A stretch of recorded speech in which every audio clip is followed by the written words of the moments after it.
Buenas noches, queridos hermanos, bendiciones. Agradecemos que estén en sintonía siempre Nuevo Tiempo Honduras y sobre todo de su programa Escrito Está. Les saluda a su amigo hermano Enrique Cano y dando la bienvenida nuevamente a otro episodio más de este programa. Y junto al pastor Robert Costa estudiaremos las hermosas enseñanzas que Dios tiene para cada uno de nosotros en su santa palabra. Hemos aprendido hasta este día inmensas, maravillosas lecciones de vida, de esperanza, de fe, de alegría, de esas bendiciones que nos contagian a seguir adelante. Y hoy no será la excepción. Es por eso que te invito a que compartas la transmisión para que más personas se puedan sumar a este gran programa y podamos aprender lo que Dios tiene preparado para cada uno de nosotros. En este momento te invito a que cierres tus ojos, inclines tu cabeza y comencemos de la mejor forma, entregándonos completamente a Dios a través de una oración. Oremos. Bondadoso y querido Padre Celestial, te damos gracias, Dios, porque hasta este momento, hasta esta noche de domingo, hemos sentido que tu amor y tu misericordia han estado con nosotros. Te ponemos en tus manos este programa para que lo que el pastor exponga sea edificación espiritual de cada uno de nosotros. En tu mano también nos encomendamos en el nombre santo de tu Hijo amado Cristo Jesús. Amén y amén. Estás disfrutando de la programación de Nuevo Tiempo Honduras, llevando esperanza.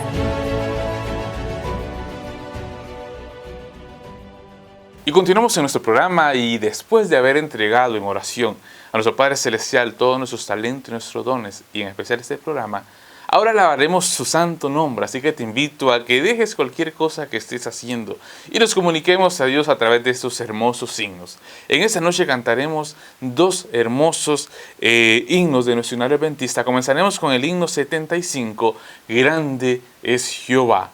Y finalizaremos con otro hermoso canto, el himno número 102, Cordero de Dios. Te invito a que si quieres ser complacido en el transcurso de estos programas, dejes en los comentarios y nos digas qué himno es tu favorito y de dónde nos estás viendo para que así en futuros programas podamos complacerte.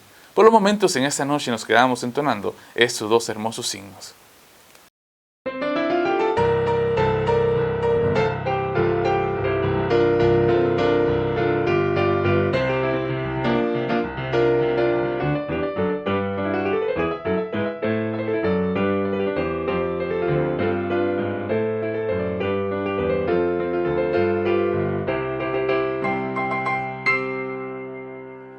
Grande es Jehová, poderoso Señor, a su nombre rendimos honor.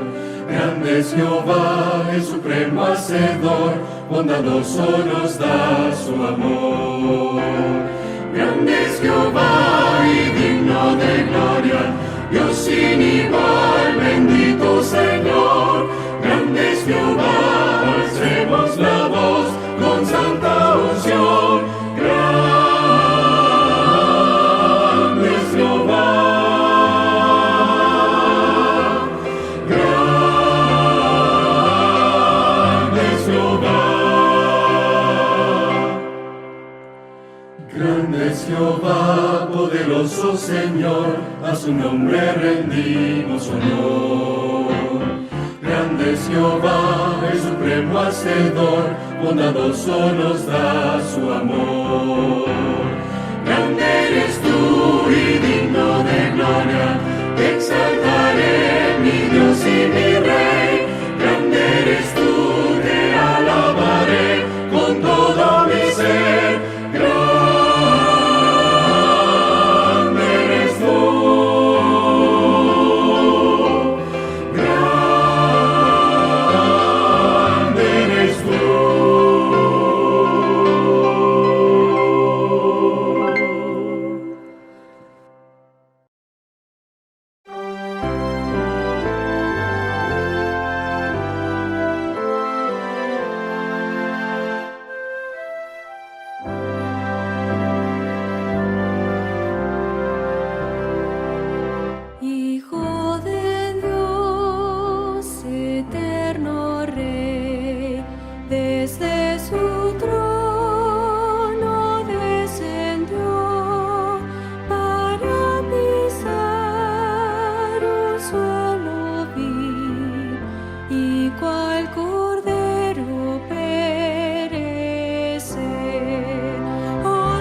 Salvador, mi Salvador.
Sin duda alguna, alabar a nuestro Padre Celestial nos hace un bien tan necesario en nuestras vidas. Nos invita a adorarlo, a entregar nuestra vida, nuestro ser. Y cuando tú cantas de corazón, pones todas tus cargas a los pies de Él. Y sabes, estar a los pies de Él es el mejor lugar donde tú puedes estar. Ahora te invito a que busquemos en nuestra Santa Palabra el versículo bíblico para esta noche. Lo encontramos en Lucas capítulo 24, versículos del 25 al 27. Lucas 24, 25 al 27. Y la palabra de Dios dice lo siguiente. Entonces Él les dijo: oh insensatos y tardos de corazón para creer todo lo que los profetas han dicho. ¿No era necesario que el Cristo padeciera esas cosas y que entrara en su gloria? Y comenzando desde Moisés y siguiendo por todos los profetas, les declaraba en todas las Escrituras lo que de él decían. ¿Sabes? Existen muchas religiones en todo el globo terráqueo. Y a través de la historia han existido religiones que van de extraños a extrañas.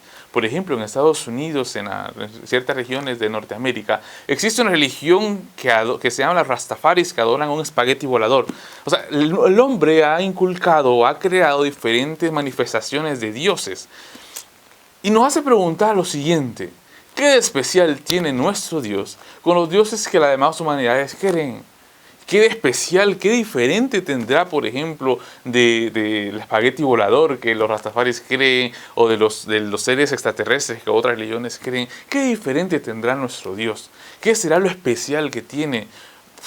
¿O será que cuando lo conozcamos seremos defraudados? Porque incluso en las películas a veces hay personas que tienen a un superhéroe y lo admiran y lo idolatran, y cuando se dan cuenta de ciertas debilidades como que se decepciona. ¿Será que nosotros pasaremos por las mismas circunstancias?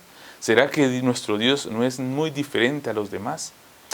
Si quieres saber la diferencia entre Mahoma, entre Buda, entre las vacas santas que creen en la India antigua, la diferencia entre ellos y nuestro Dios, si tú quieres saber qué es lo especial que tenemos, te invito a que te quedes en los siguientes minutos y sigamos estudiando la palabra de Dios, que el pastor Robert Costa expondrá estas grandes diferencias en el título del programa de esta tarde: Una vida escrita de antemano.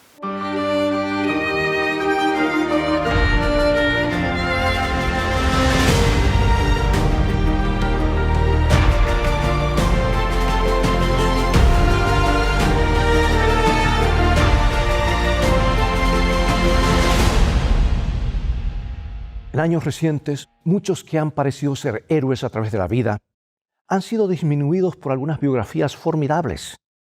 Regresemos algunas décadas atrás, para no hablar de héroes del presente cuyas historias en su totalidad todavía no se han escrito o pueden cambiar. Tomemos, por ejemplo, al expresidente de los Estados Unidos, Lyndon B. Johnson, que fue tan ampliamente admirado como el hombre que tuvo mayor responsabilidad en la legislación de los derechos civiles a principios de la década de los 60, la cual ayudó a quebrantar la injusticia racial en los Estados Unidos.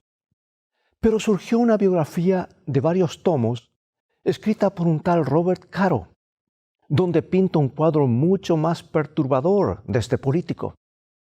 Su valor moral en pro de la causa de los pobres y al oponerse contra los obstinados segregacionistas queda en evidencia a medida que se desarrolla la historia de este hombre ambicioso. Pero también vemos cuán implacable fue Lyndon Johnson.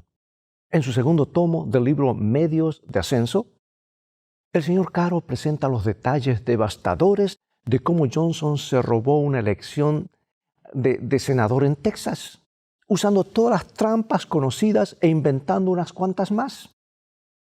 Millares de votos para Johnson fueron simplemente fabricados. Y a medida que Roberto Caro va completando su obra monumental, sin duda que nuestra imagen del presidente Johnson va quedando un poco más completa. Pero al mismo tiempo su estatura moral bien podría disminuir. Las biografías minuciosas pueden resultar duras para los héroes. Revelan todas sus equivocaciones y con frecuencia surge su lado oscuro. Las biografías sensacionales pueden ser aún peores. Recuerdo en la primavera de 1991, Kitty Kelley causó gran sensación con su libro Nancy Reagan, The Unauthorized Biography, o sea, la biografía no autorizada de Nancy Reagan. Y muchos estadounidenses admiraban a la primera dama por su interés en educar a los jóvenes en cuanto a los peligros de las drogas. Por ejemplo, la campaña Simplemente diga no llegó a ser muy conocida. Sin embargo, en el famoso libro de Kelly, la señora Reagan aparece como una mujer temperamental, superficial, fría e indiferente que tenía sus problemas personales en la Casa Blanca. Y Kelly echó mano de todos los rumores y acusaciones y los expuso en su libro. Es que las biografías son duras con los héroes. A veces nos afectan de tal manera que ya no sabemos qué creer ni qué admirar. Y a eso se suma la corriente actual de redes sociales, conspiraciones y las famosas fake news. ¿Has escuchado esa expresión? ¿O noticias fabricadas? En un artículo de la primera página llamado Poison Pen, The Boom in Trash Biography, o sea, la pluma envenenada, la explosión de las biografías inservibles, eso sería la traducción, un editor de la revista Newsweek escribió esto. Él dice: el público ha llegado a esperar que eventualmente sus imágenes sean desvestidas y sus debilidades expuestas en el altar del comercio. Héroes desenmascarados, imágenes desnudas. Parece que nos sentimos incómodos con alguien que aparece más grande que lo normal. Hay que reducir su tamaño al resto de nosotros. Parecemos haber perdido nuestro apetito por lo heroico, lo trascendental. Y me parece que esta actitud ha infectado también la vida religiosa. Parece que no queremos adorar a un Dios que es demasiado grande, demasiado seguro de lo que dice. Nos sentimos más cómodos con una deidad más fácil de manejar. Tomemos a Jesús, por ejemplo. Mucha gente ha llegado simplemente a considerarlo como un buen hombre. Creen que es un buen maestro de moral, quizás un gran maestro de moral. Los eruditos se esfuerzan por presentarlo en los términos más humanos posibles. El término Hijo de Dios, esas palabras que lo describen como el Salvador del mundo, muchos hoy ya no lo comprenden muy bien. No podemos captar la posibilidad de que el Todopoderoso pueda haberse convertido en un pobre maestro ambulante que recorría Galilea. Y en muchas mentes, Jesús definitivamente ha sido disminuido al tamaño, a un tamaño muy inferior a veces que el nuestro. Es que no lo aceptan mayor que el tamaño humano, no lo aceptan mayor que el tamaño natural. Y muchas personas se preguntan hoy, ¿es Jesús realmente tan diferente de Buda, Confucio o Mahoma, los fundadores de otras religiones? Todas tienen sus enseñanzas, sus multitudes de seguidores. Todas parecen sinceras y buenas. De hecho, esta es una de las grandes preguntas que afrontaremos hoy y que hablaremos hoy y la que afrontamos en la sociedad de hoy. ¿Qué lugar ocupa Jesús en el gran panorama de la vida? En tu vida, en mi vida. ¿Cómo sabemos que todo lo que Él dice de sí mismo es verdad? ¿Podría este hombre de Nazaret que vivió 2000 años atrás realmente ser el unigénito Hijo de Dios? Jesús mismo nos señala una de las evidencias más conmovedoras de su divinidad. Resulta que en una conversación que sostuvo con 2 de sus discípulos en el camino a Emaús, estos 2 hombres estaban desanimados después de haber oído las noticias de la crucifixión de Cristo y comenzaban a dudar si aquel que habían seguido tan devotamente realmente era el Mesías. Se preguntaban si alguien humillado y ejecutado públicamente pudiera ser el Hijo de Dios. Conversaban deprimidos. Cuando un extranjero se unió a ellos en el camino, no lo reconocieron como Jesús. Era la última persona que esperaban encontrar. Pero Él comenzó a hablarles y a restaurarlos en su fe. Veamos cómo lo hizo Cristo. Y antes de abrir los ojos para que vieran su gloria, antes de revelarse físicamente a ellos, hizo lo siguiente. Y está en San Lucas, capítulo 24, versículos 25 al 27. Entonces, Él les dijo, oh insensatos y tardos de corazón para creer todo lo que los profetas han dicho. ¿No era necesario que el Cristo padeciera estas cosas y que entrara en su gloria? Y comenzando desde Moisés y siguiendo por todos los profetas, les declaraba en todas las Escrituras lo que de él decían. ¿Te fijaste? ¿Qué fue lo que Jesús hizo con estos hombres desesperados? Comenzó a leerles la historia de su vida, escrita muchos siglos antes que él naciera. Y les citó versículo tras versículo del Antiguo Testamento, de paso la única Biblia que existía en sus días. Predicciones específicas en cuanto al Mesías. Y estos dos hombres se dieron cuenta que los detalles de la vida y muerte de su maestro se conformaban exactamente a estas profecías. En verdad, su vida había sido escrita de antemano. Fue una experiencia formidable. Básicamente Jesús leyó su propia biografía del Antiguo Testamento. Diversos escritores inspirados, desde Moisés hasta Malaquías, habían aportado sus propios bosquejos mesiánicos. Y cuando Jesús los juntó, el resultado fue un cuadro que lo describe perfectamente. Bueno, con razón estos discípulos exclamaron después lo siguiente, versículo 32 de San Lucas 24. Y decían el uno al otro, ¿no ardía nuestro corazón en nosotros mientras nos hablaba en el camino y cuando nos abría las Escrituras? ¿Sabías que cada uno de nosotros puede experimentar lo mismo? Al leer la biografía de Jesús, podemos sentir la emoción que sintieron los dos discípulos. Esa es una de las cosas que son absolutamente únicas de Jesucristo. Su biografía fue escrita antes que él naciera. Sabemos que fue terminada por lo menos 250 años antes del nacimiento de Cristo, porque la Septuaginta, que es la versión griega del Antiguo Testamento, existía en ese tiempo. Y voy a usar este rompecabezas para mostrar siquiera algunos puntos sobresalientes de esta biografía sin par. Comparemos predicciones del Antiguo Testamento con hechos que registran los Evangelios del Nuevo. Comencemos con el nacimiento de Jesús, la primera pieza del rompecabezas. El profeta escribió esto en Miqueas capítulo 5, versículo 2. Pero tú, Belén Efrata, pequeña para estar entre las familias de Judá, de ti me saldrá el que será Señor de Israel, y sus salidas son desde el principio, desde los días de la eternidad. Miqueas dijo que el Mesías, el Rey eterno, vendría de Belén. Identificó ese pueblo de entre todas las demás ciudades de Israel. Y como resultado, el registro del Nuevo Testamento cabe perfectamente en este sector de la historia. Lucas 2, 1 al 7 nos dice cómo José y María tuvieron que viajar de Nazaret a Belén y que llegaron la misma noche del nacimiento del Salvador. Otro cumplimiento deslumbrante de la profecía bíblica. Bueno, ahora tenemos el profeta Isaías que agrega otro detalle al cuadro. Isaías capítulo 7, versículo 14. Por tanto, el Señor mismo os dará señal. He aquí que la Virgen concebirá y dará a luz un hijo y llamará su nombre Emmanuel. Y San Mateo nos informa que eso fue exactamente lo que sucedió. Podemos leer el cumplimiento de esa predicción de Isaías en San Mateo capítulo 1. Probamos ahora la siguiente pieza de rompecabezas que tiene que ver con el tiempo de la entrada de Cristo en el mundo.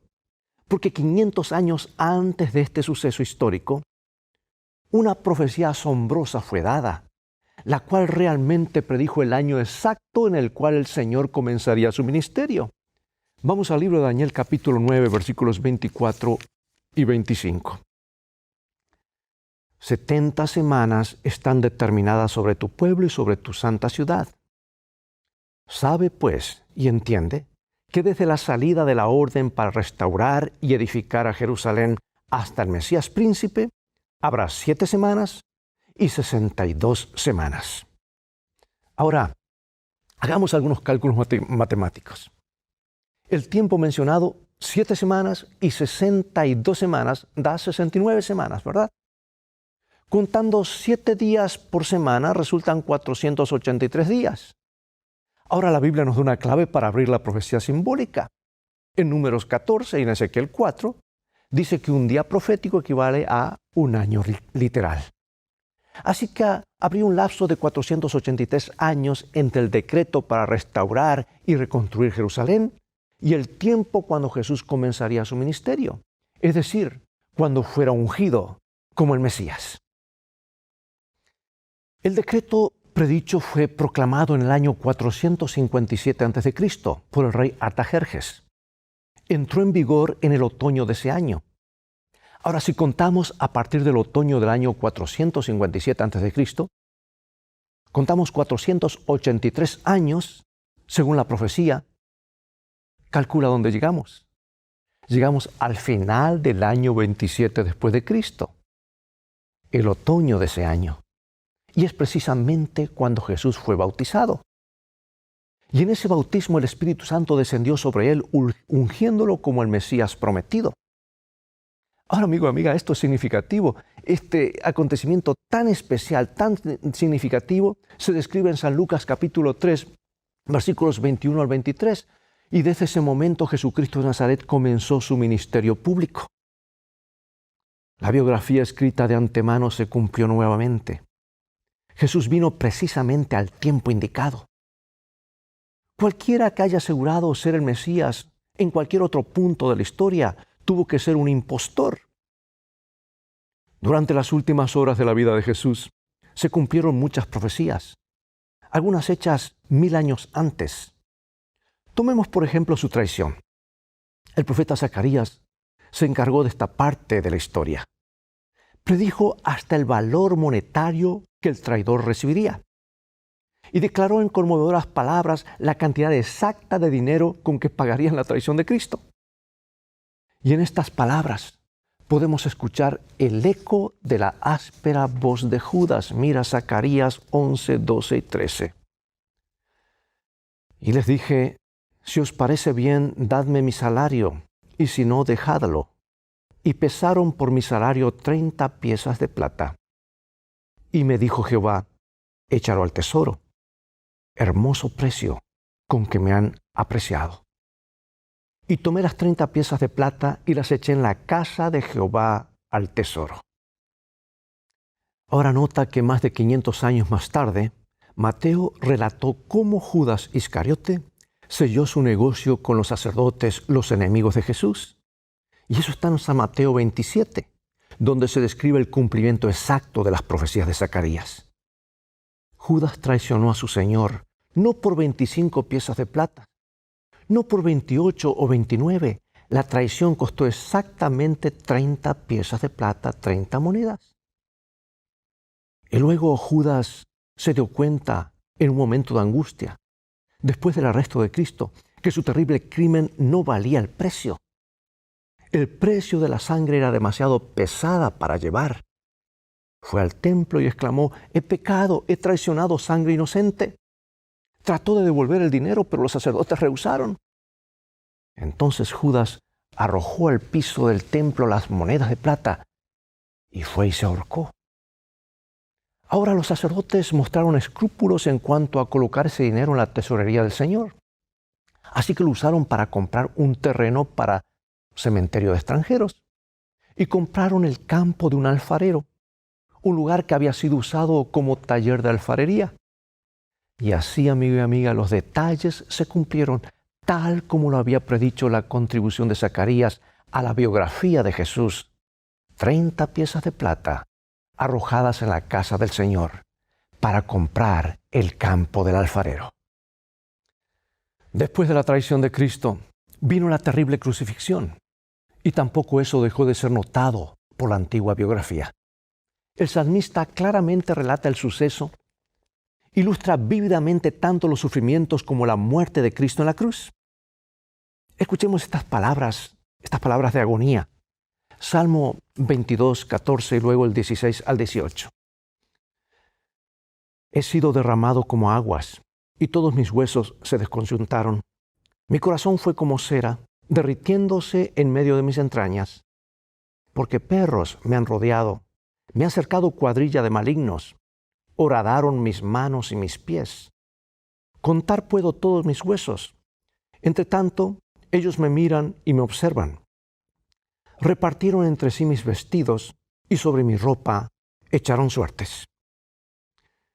Vemos aquí en detalle el trauma de la cruz.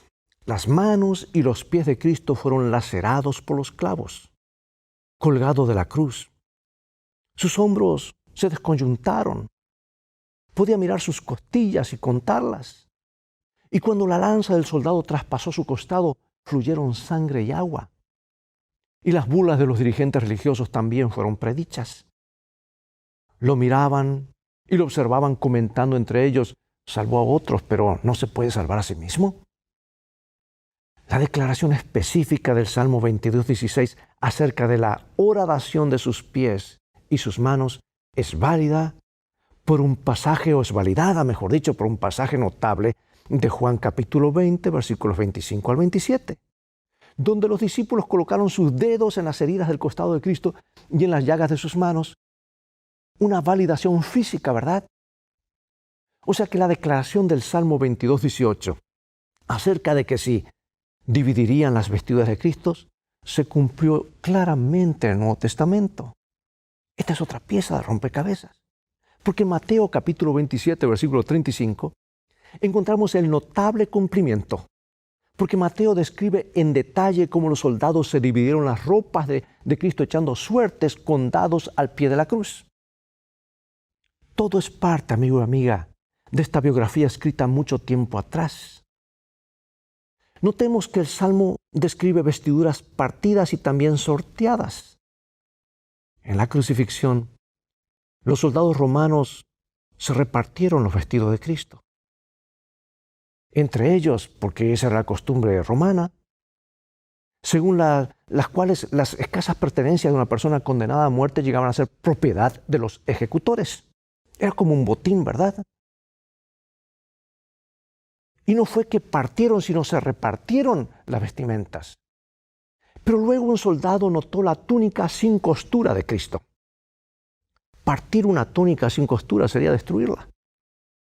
Así que lo más práctico era echar suertes sobre ella. Y sin saberlo, los soldados romanos estaban cumpliendo la profecía bíblica con una exactitud admirable que demuestra que su víctima realmente era el Mesías prometido. Sí, las piezas del rompecabezas calzan juntas. Y cuando repasamos con atención la historia escrita miles de años antes, vemos que forma un cuadro maravilloso de Jesucristo. Lo que es más, las pinceladas las aplicaron los profetas hebreos miles de años antes que su maestro o su modelo posara para el cuadro. Hay otra razón por la cual la biografía de Jesús es única en la historia de la humanidad. A diferencia de todos los demás relatos de grandes hombres y mujeres que han vivido, la vida de Jesucristo no termina con su muerte. La culminación de los evangelios es la resurrección de Cristo, verificada por testigos que incluyeron sus discípulos más cercanos. Amigo y amiga, Jesús vive aún hoy. Y su vida está siendo continuamente reproducida hoy en los corazones de hombres y mujeres. No es solamente un registro estático de maravillas pasadas. La vida de Jesús continúa en forma sobrenatural. Permíteme darte solo un ejemplo. Cuando Jerry McCauley cruzó el Atlántico desde Irlanda a los Estados Unidos, siendo un niño, ya había visto el peor lado de la vida. Había sufrido rechazo, hambre y golpes. Y había aprendido a sobrevivir robando en las calles. Pero en los arrabales de la ciudad de Nueva York, hacia fines del siglo pasado, experimentó terrores aún más tenebrosos. Jerry creció en una choza miserable, bebiendo licor y sobreviviendo de lo que podía robar a los vendedores ambulantes. Pronto se unió a una pandilla y se convirtió en una rata de río dedicado a robar en los barcos de carga por la noche. A la edad de 19 años, se había cometido los peores delitos, menos asesinato. un juez finalmente lo sentenció a 15 años de cárcel en la prisión de Sing Sing. Y Jerry McAuley no mostraba señales de rehabilitación. Parecía que nunca dejaría de ser una amenaza para la sociedad. La brutalidad de las calles lo había afectado. Nunca había ido a la escuela o a la iglesia. La única verdad que le interesaba era la que podía imponer con sus puños. La vida en Sing Sing era más violenta de lo que jamás había conocido, pero le otorgaba tiempo. Y Jerry usó el tiempo para aprender a leer. Y allí descubrió la biografía más maravillosa del mundo, la vida de Jesús, en la Biblia. Encontró el libro fascinante y lo leyó 2 veces. Por un buen tiempo le parecía imposible que Dios lo pudiera perdonar. Pero finalmente, después de una lucha intensa, se dio a la gracia de Dios y aceptó el hecho de que Dios lo había perdonado en Jesucristo. El cambio en Jerry McAuley pronto llegó a ser evidente en toda la prisión. Otra clase de vida, otra biografía había comenzado en él, trayéndole paz y gozo. Y cuando lo golpeaban y lo escupían, lo aceptaba alegremente. Los prisioneros podían comunicarse entre sí durante la media hora de la cena y solo cuchicheando. Pero Jerry usaba ese tiempo para compartir su fe en Cristo. Después de salir libre, pasó por una época de prueba. Estaba sorprendido al ver la hipocresía de algunos de los creyentes que conoció. Volvió el antiguo apetito por el licor y después de haber salido de la cárcel, se hundió de nuevo en el vicio por un tiempo. Afortunadamente, un amigo lo animó a que visitara una reunión de reavivamiento y allí encontró el amor de cristianos consagrados y se entregó de nuevo a Jesucristo. Esta vez permaneció cerca de los creyentes y cerca de la Biblia. Esa biografía maravillosa de Jesucristo lo estaba transformando. Y ahora la historia de Cristo se afianzó en su ánimo. El Mesías que había sanado a los enfermos, predicado a los pobres y levantado a los oprimidos, comenzó a vivir su vida a través de Jerry McAuley. Jerry comenzó a trabajar por la gente de las calles de la ciudad de Nueva York, cuyas historias eran tan trágicas como la suya. En 1872, hace muchos años, organizó una misión de rescate, confiando en obtener los medios. Y así fue. El ministerio de Jerry creció a través de los años. Y la misión McAuley de la Water Street llegó a ser el primer centro misionero para la gente sin hogar, estableciendo un ejemplo para muchas otras que le seguirían. Y Jerry trabajó fiel y gozoso entre los desamparados hasta su muerte. Hoy todavía funciona bajo el nombre de New York City Rescue Mission. Amigo y amiga, la biografía de Jesús vive.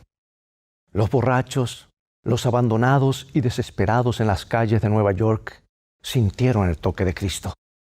Experimentaron el amor práctico de Jesucristo mediante el ministerio de Jerry McAuley. Es que el Mesías todavía está vivo, transformando vidas destrozadas y sin esperanza en extensiones de su propia biografía gloriosa. Pregunto, ¿te gustaría ser parte de esa biografía, escrita miles de años atrás? ¿La biografía que llegó a ser carne y sangre en la persona de Jesucristo? ¿La biografía que continúa hoy en las vidas de hombres y mujeres que lo han aceptado como su Salvador? No importa cuán oscuro sea nuestro pasado o cuán incierto sea el futuro, Cristo puede incorporarnos a su vida victoriosa.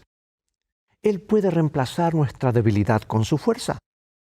Puede ofrecernos un nuevo comienzo mediante su perdón y amor. Seamos parte ahora mismo del amor más grande de toda la historia. Acompáñame en oración. Querido Padre, te agradecemos por haber guiado la mano de los autores de las Escrituras que nos han traído las buenas nuevas de Jesús. Queremos ahora mismo aceptar al Hijo de Dios que murió en la cruz como nuestro Salvador y Señor.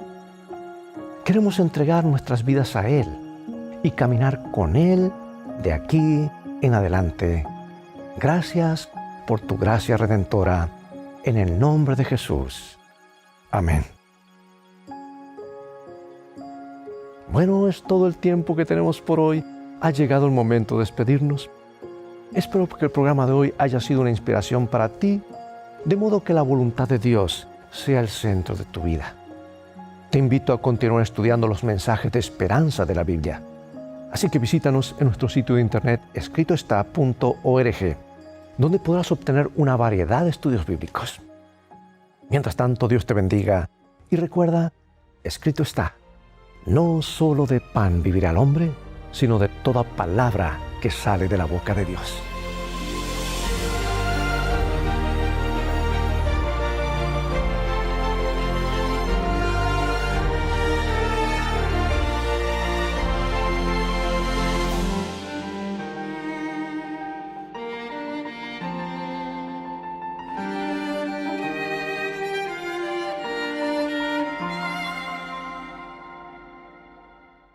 Agradecemos al pastor Robert Costa por esta hermosa enseñanza que ha dejado en nuestros corazones. Ya tú sabes entonces la diferencia que tiene nuestro Dios con los demás dioses. Jesús vino a la tierra, fue un Dios que se hizo hombre a sufrir nuestras propias angustias y Él triunfó. Él no pecó. Él se comportó como debía comportarse. Y Él es el único que nos puede dar la esperanza de que un día seremos salvos. Nuestro Dios es único, nuestro Dios es especial. Y sobre todo nuestro Dios es nuestro Padre. Gracias por haber estado en sintonía con nosotros. Te invitamos a que sigas siempre pendiente de Nuevo Tiempo Honduras. Y sobre todo te esperamos el próximo domingo, siempre a las 6 de la tarde, para que sigamos estudiando las hermosas enseñanzas de la Biblia en tu programa Escrito Está. Estás disfrutando de la programación de Nuevo Tiempo Honduras, llevando esperanza.